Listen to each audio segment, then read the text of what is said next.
So I'm going to speak about managing data access and manually doing it, manually managing data access and automating data access. A little bit about myself.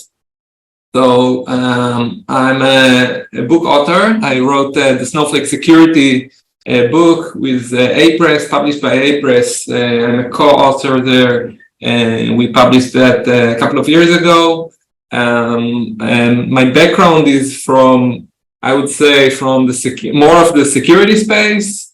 I was CTO of Cynet around endpoint security, behavioral analytics, and such, and leading research for Imperva around application security and data security. Joined Satori as a chief scientist 3.5 years ago as part of the founding team. And now I'm also VP marketing for Satori, which is exciting. So that's about me, and feel free to reach out for anything.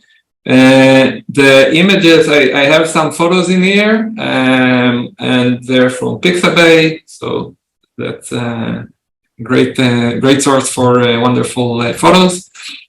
Just a little bit about Satori, one slide, don't worry.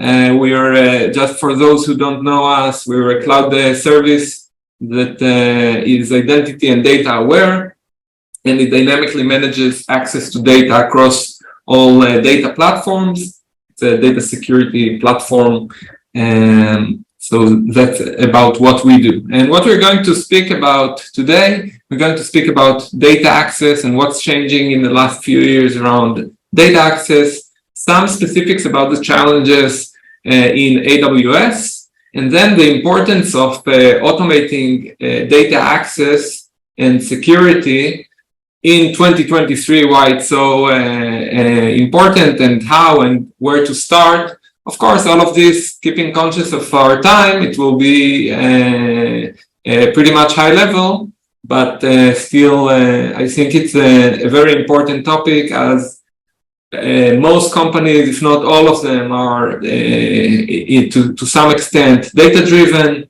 and many companies, more than 78% of the companies, also process sensitive data as part of it, and that's a very important topic for most companies and organizations, of course. And then I will also finish with a bonus tool. Bonus open source tool that can help you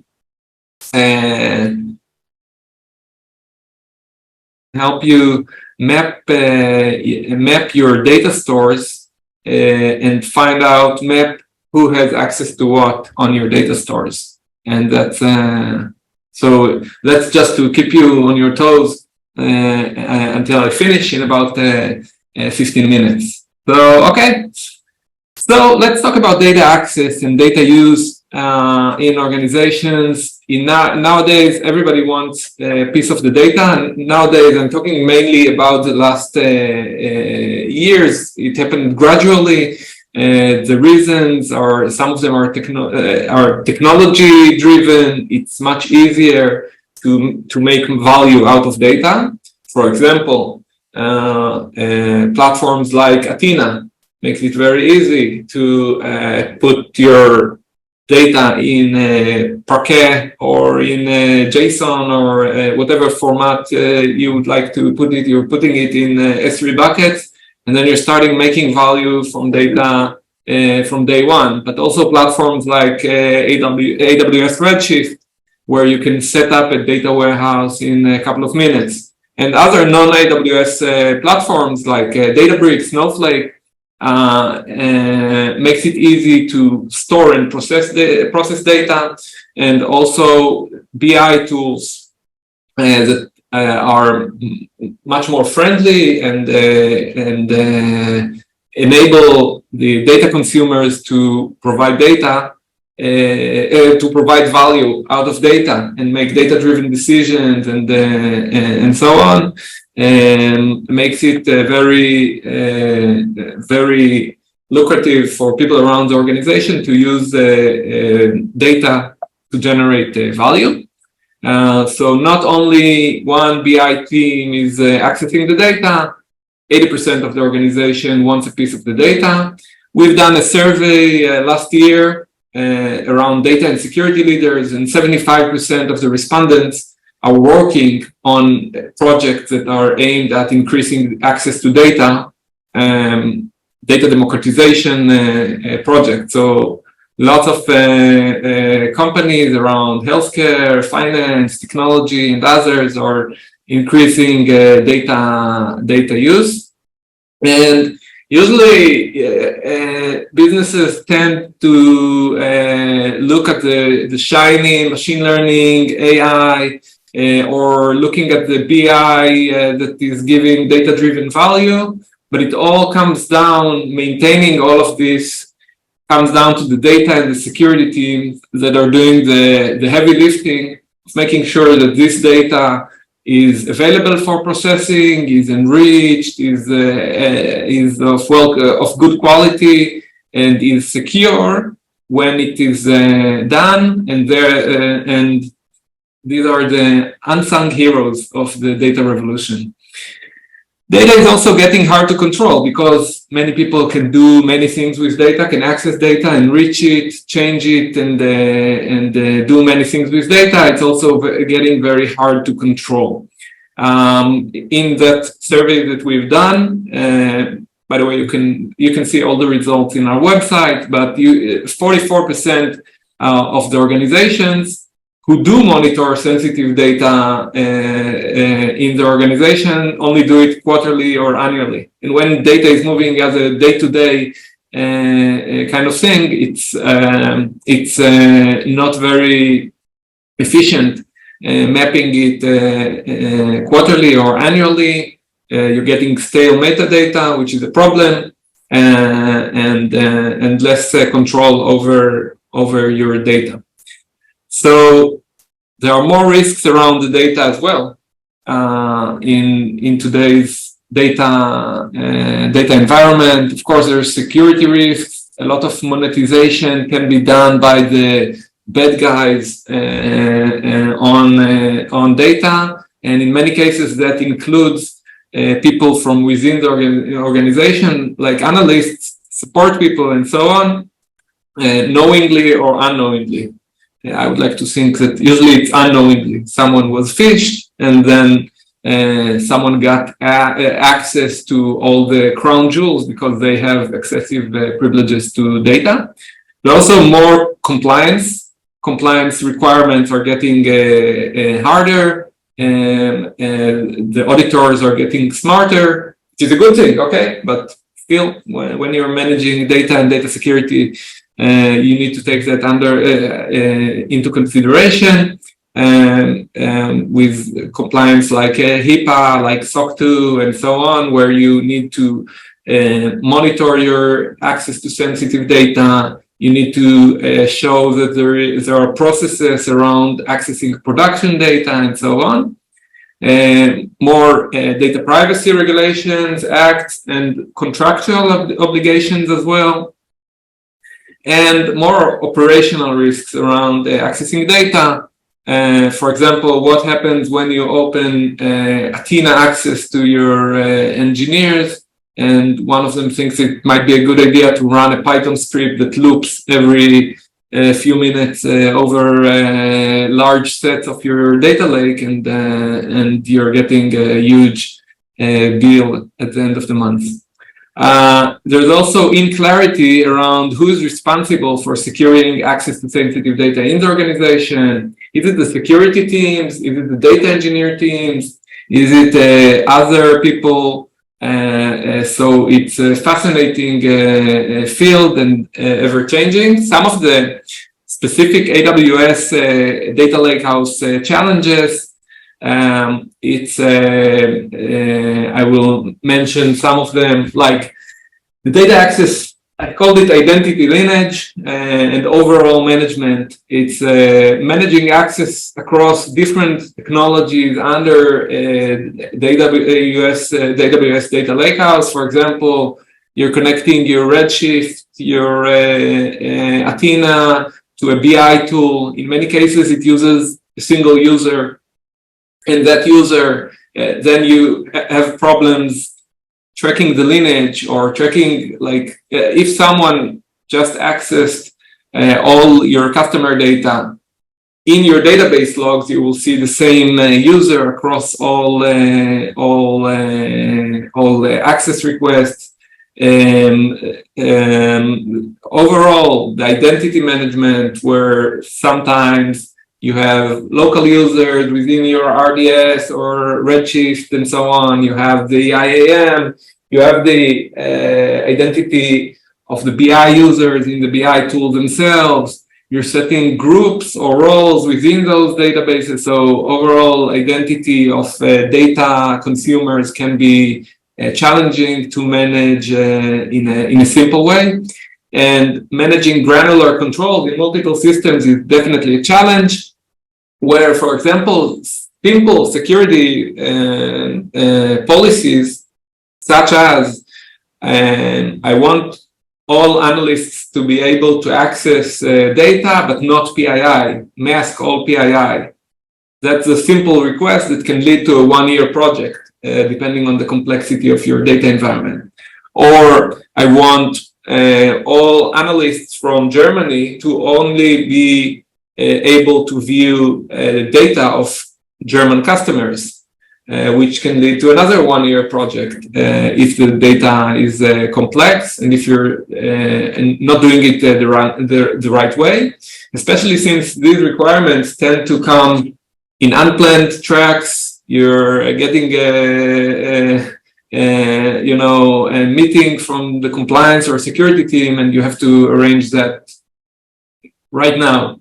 Change management is also hard. For example, when managing security and data access in the data layer itself, how do you set things so they will be, let's say that you're using views to abstract some of the data. How do you set it first to be in alert mode to make sure that you're not killing any dashboards that are critical? How do you do the change management is also not trivial. And what I mentioned before, changing requirements. In many cases, you're getting security and compliance requirements for data security in an unplanned way because an audit failed, or there's an upcoming audit, or there's a contractual obligation that just came in from a customer that wants to sign up, and so on. And let's so those are some of the challenges around managing data. Some of them are more relevant to AWS. Some of them are, you can find them also in other platforms as well. Also, something that's typical to the AWS data lakehouse, for example, in Athena, using creatable as select to create duplications of the data that will hold data in an anonymized way, but then sometimes it creates a mess of a data swamp where you have lots of copies of the data in different states of privacy, and tracking it is not that much fun, which leads to the conclusion that you must automate security around data use. I mean, I point this as for the security people in the audience. Would you do manual DevSecOps? Probably not, right? But data grew to be also something that changes every day. Like you have versions of software that are, of applications that are updated daily or even several times every day, and you can't do full-on security audit, manual security audit on each of them. The same way goes with data, and for that you need to automate, and that's the main reason why automate. But I will give you a second reason why automation is that important. I will give two quotes that I like. One of them is from a VP data engineering that I spoke with, that says, we have $1 billion company. We have like huge data infrastructure, But then at the end of the day, any analyst can do select star from customers and get million email addresses or other PII. And then the other end, it's the data side saying that I have an army of people that creating users, roles, making all of these changes to make data accessible. But by the time they're done, the project is failed. So it's a challenge to keep things productive when you're not automating data access or secure data access. We all know that, about the loss of revenue of organizations as security people due to data breaches, but also it's very important to understand the end goal is to succeed, and having large amounts of failing data projects, or having large amounts like 15 to 30% of data engineering and DevOps time used for data, for granting access, revoking access, and applying security policies is also a problem of productivity, especially since most organizations has sensitive data and think and believe that most of them that security and compliance is slowing down data productivity. So why automating? I think it's clear by this time. You need automated compliance, and you need this stronger security, and you need this to increase your productivity around data-driven projects. And especially now, you need it because basically you want your budget for data engineering department. You have 10 people and you want it to be 15, or you have 100, you want it to be 110. And in 2023, you're not getting that. So if you have 10 full-time employees as data engineers or as DevOps, or 20 or 50 or 1,500, you want them to not do things that will absorb their time. And that's what we're seeing from many companies, especially in these times, especially in 2023. So let's think about what we would like to automate the most. So the most is the thing that has the most effect on security and compliance. So mostly it's sensitive data, and the thing that has most effect on your hidden costs that DevOps, data engineers are spending lots of time on. So commonly it's data access, authentication, authorization, applying security policy and privacy policies, and log processing and analysis, making sure you have logs of all access to sensitive data across all of your data infrastructure in a way that is not does not cause you to spend lots of resources on that. The main challenge, some of the challenges is that security teams are in charge of the security, and for them data is a black box, and for the data teams, security comes as a sidetrack to what they would like to do, and they are not security experts, and so automating is so important. You can do it yourself. You can write scripts around providing access, writing wrappers, and so on to give people access to data, which works well if you have a simple data architecture and or a small amount of users. You can do orchestration, use the tools that will create or do that for you. Or you can use a data security platform like Satori. The main advantage is that the data security platform does not change anything in the data, at least Satori does not change anything in the data, does not change anything in the clients, no drivers, agents, or something like that. So it's very easy to implement. Hey, Ben, we've only got about 30, 40 seconds, so I need you to finish up.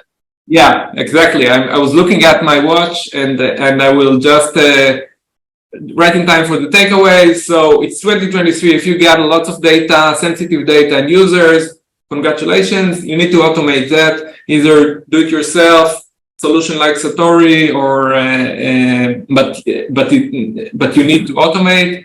The only thing you need to choose is how you're going to do it.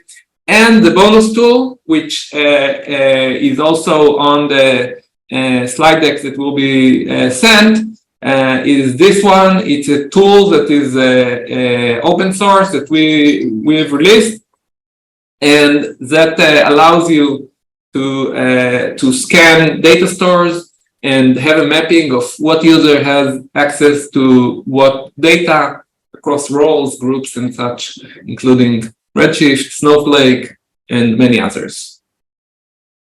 Yeah, that's right on time. So that's it. Feel free to reach out